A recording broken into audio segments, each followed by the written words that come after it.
Kita jangan ngelihat sesiapa dengan pandangan menghina, dengan pandangan merendahkan. Hukumnya adalah haram. Nih mata kita ngerjain dosa kalau kita ngelihat seorang dengan pandangan menghina. Bahkan terhadap pelaku dosa sekalipun jangan memandangnya dengan pandangan menghina. Kamu tidak pernah tahu, apalagi diancam sama Nabi Muhammad alaihissalam. Katanya Rasulullah, ma ayyara ahadun min ibadillah illa wa waqa'a mithluhu qabla an yamut. Tidaklah seseorang memandang dengan pandangan menghina, kemudian mentakyir, kemudian mengejek gitu ya. Jadi mata ngelihat, kemudian mulutnya komentar dengan komentar nyinyir. Nah, ini sekarang bahasanya ada nih. Ayar nih kayaknya dari bahasa nyinyir tuh kayaknya dari asal kata bahasa Arab ya. Karena mirip tuh. Nyinyir bahasa Arabnya ta'yir. Mirip ya. Tidaklah seseorang memandang dengan pandangan menghina kemudian dia nyinyir, kemudian dia berkomentar dengan komentar yang pedes, komentar yang nyakitin hati, komentar yang merendahkan. Illa waqa'a mithlu qabla an yamut, kecuali dia pasti bakal mengerjakan apa yang dia hinakan tersebut sebelum dia mati. Ngeri amat. Jadi kalau ngelihat orang amit-amit bajunya, naudzubillah, amit-amit cabang bayi, bajunya terbuka kayak begitu, naudzubillah, gitu ya. Hati-hati teman-teman sekalian. Satu hari akan datang waktumu kamu buka aurat kayak begitu. Serem bener.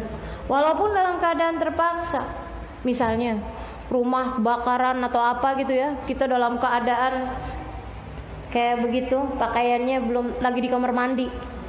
Ketika kemudian diteriakin, sampai nggak sadar keluar pakai bikini, keluar pakai pakaian dalam doang, misalnya gitu, bisa jadi gitu. Maka saudariku sekalian, hati-hati, jangan pernah takyir orang. Kita nggak pernah tahu. Serem terjadi sama diri kita, terjadi sama diri kita, atau terjadi kepada anak-anak kita. Ngeri amat. Pelacur tuh ganti sana ganti sini, rame-rame begitu. Ya Allah, jangan. Kalau kita ngelihat maksiat, kalau kita ada dengar kesalahan orang perbuat, ada aib-aibnya orang, rapi-rapi buat nutup aib tersebut. Rapi-rapi. Kenapa? Sebab kita punya aib, orang punya mulut. Kan gitu ya? Ngelihat aibnya orang jangan diomongin. Kenapa? Sebab orang lain juga punya mulut dan kita juga punya aib. Katanya Nabi Muhammad alaihissalam, siapa yang buka aibnya orang, siapa yang ngomong dengan aibnya orang nih, disampein aibnya orang pada orang lain, Allah akan buka aibnya walaupun dari dalam kamarnya sendiri. Serem amat. Ya Allah, ya Allah. Hati-hati. Jadi kalau kita ngelihat orang berbuat maksiat, lebih baik sibukkan hati dengan berdoa, sibukkan lisan dengan berdoa, tapi jangan di depan orang. Sebab doain orang lain di depan orang lain yang terkait masalah aib, sama juga buka aibnya dia. Kan begitu ya? Ya Allah, walaupun orang itu kelihatannya baik, tapi saya yang sudah tahu seperti apa dia, tutupin aib-aibnya ya Allah.